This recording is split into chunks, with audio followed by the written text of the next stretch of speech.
అన్నీ ఇంట్లో ఉండే వాటితోనే పిల్లలు స్కూల్ నుండి వచ్చేటప్పటికి ఎంతో రుచిగా ఉండే బిస్కెట్లను ఇలా చేయండి. ఇవి చేసుకోవటానికి తేలిగ్గా ఉంటుంది. ఈ బిస్కెట్ల కోసం కోడిగుడ్లు ఏమీ వేయాల్సిన అవసరం లేదు.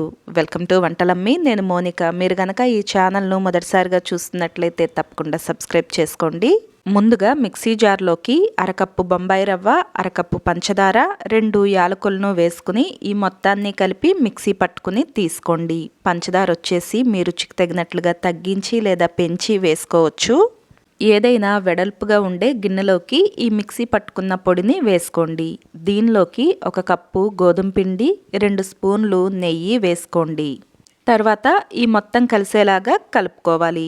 ఇలా 1 నిమిషం పాటు వీడియోలో చూపిస్తున్నట్లుగా కలుపుకోండి. ఇలా కలపటం వలన గోధుమ పిండి అలాగే మిక్సీ పట్టుకున్న రవ్వ మొత్తం బాగా కలుస్తాయి. అలాగే నెయ్యి కూడా పిండి మొత్తానికి మంచిగా పడుతుంది.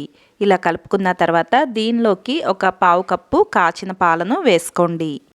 ఇలా పాలను వేసుకుని ఈ మొత్తాన్ని ఒకసారి బాగా కలిసేలాగా కలుపుకోండి. మనము ఇక్కడ ఈ పిండి ముద్దలాగా రావటానికి పాలను మాత్రమే వాడతాము. ఇంకా నీళ్ళు ఏమీ వేయాల్సిన అవసరం లేదు.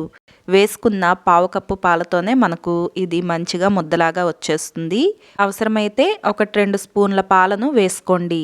ఒకవేళ వేసుకున్న పాలు ఎక్కువ ఈ పిండి పల్చగా ఉందనిపిస్తే గోధుమ పిండిని కూడా కాస్త కలుపుకోవచ్చు. ఇందులో మనం పంచదార పొడి కూడా వేసాం కాబట్టి వేసుకున్న పావు కప్పు పాలతోనే మనకు పిండి మంచిగా కలుస్తుంది. ఇది వచ్చేసి మనం చపాతీకి ముద్దను ఎలా కలుపుకుంటామో అలా వచ్చేలాగా కలుపుకోవాలి. ఈ పిండి మరీ గట్టిగా లేకుండా మరీ మెత్తగా లేకుండా చూసుకోండి. ఇలా పిండి కలుపుకున్న తర్వాత చేతికి నూనె కానీ నెయ్యి కానీ రాసుకోండి.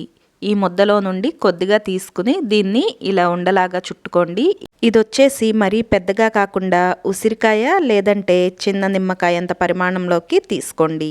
తర్వాత అరచేతిలో పెట్టుకుని ఇలా కాస్త నొక్కి తీసుకోవాలి. ఇది వచ్చేసి మనకు పలుచగా లేకుండా మందంగానే ఉండాలి. తర్వాత ఇలా జల్లెడను తీసుకుని మనం ఒత్తి పెట్టుకున్న బిస్కెట్ను వీడియోలో చూపిస్తున్నట్లుగా ఒకసారి ఇలా నొక్కి తీసుకోండి. లేదంటే మనం ముందుగానే చేసి పెట్టుకున్న ఉండను ఇలా జల్లెడపైనే బిస్కెట్ లాగా గుండ్రంగా వచ్చేలాగా మరీ పల్చగా అవ్వకుండా చూసుకుని నొక్కునైనా తీసుకోవచ్చు. ఈ 2 పద్ధతుల్లో మీకు ఏది తేలిగ్గా అనిపిస్తే ఆ పద్ధతిలో చేసుకోండి. ఇలానే మిగిలిన పిండి మొత్తాన్ని కూడా ఉండలుగా చుట్టుకుని బిస్కెట్లాగా చేసుకుని పక్కన పెట్టేసుకోండి.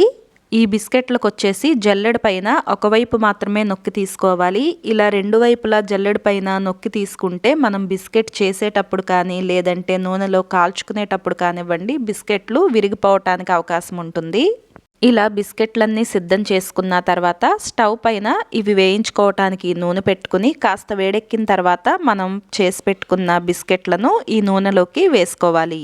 మంట వచ్చేసి మరీ పెద్ద మంట పైన కాకుండా కాస్త తగ్గించుకుని మీడియం ఫ్లేమ్లో పెట్టుకుని వీటిని వేయించుకోవాలి.